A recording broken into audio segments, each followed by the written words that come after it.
I've talked a lot about goals, but I haven't really talked about godly goals yet. I've talked about what you want, but we haven't really talked about what God wants. And I've recently heard that most people are not 50% selfless, 50% selfish.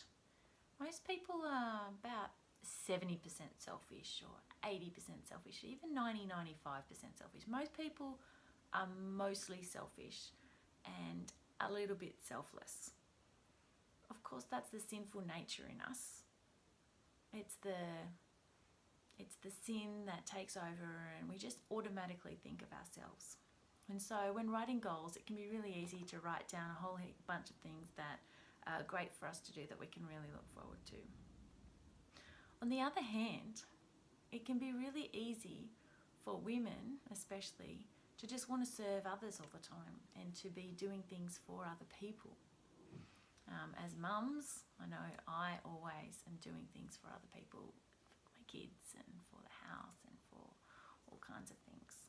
So I get wrapped up in serving other people and I forget what I want. I remember going away for a weekend and being really cranky and Brad goes, just go away, just go and you just take the next few hours off to yourself.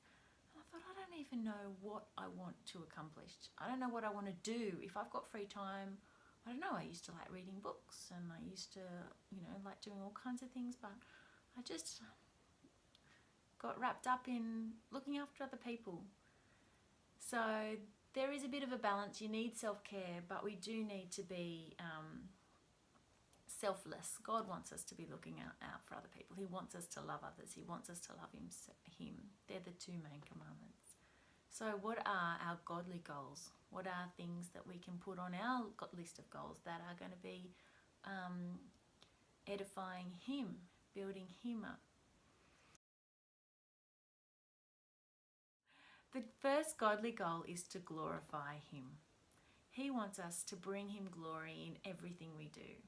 There's so many verses. Shine like stars in the universe. Be like a lamp on a lampstand. He wants us to be different and to tell him how good he is with our words and our hearts and our actions and our desires. That's a really hard one. What goals can we put down for that? Wow. The second one is that he wants us to be part of his family. That involves being part of a community, a group of believers, meeting together. Remember in Hebrews, do not give up meeting together as some are in the habit of doing, but encourage one another. We can only be doing that when we do get together in churches or commit to a church and contribute, not just be an attender, just a bum on a seat, but actually a member of the body. Another godly goal is that God wants us to be sinless, be pure, be holy. That involves works, trying our best to do the right thing. That can be hard, that can feel really overwhelming. If you have a sin that you particularly struggle with, it might be something that you'd like to do to write that on the list and try and get to a certain level where you're not going to find that too much of a problem anymore. It could be swearing or lying or cheating. I don't know what it is in your life, but write it down, see how you can go about getting that done. Put a deadline on it too, see if you can get it done by the end of the year maybe. Another thing God wants us to do is to serve him. Sometimes we can be pretty good at serving other people. We can be good at doing people pleasing, doing what everyone else wants us to be doing. But what about what God wants us to be doing? What are the skills he's given you? What are your passions that he's given you? What is it that makes you excited? Can you use those things for glorifying him? Think about it. The final thing that I want to talk about is that God wants us to be on a mission. He wants us to tell other people about Him. He wants us to be evangelists. He wants us to share the gospel with others who don't know Him. Up on the mountain, when Jesus was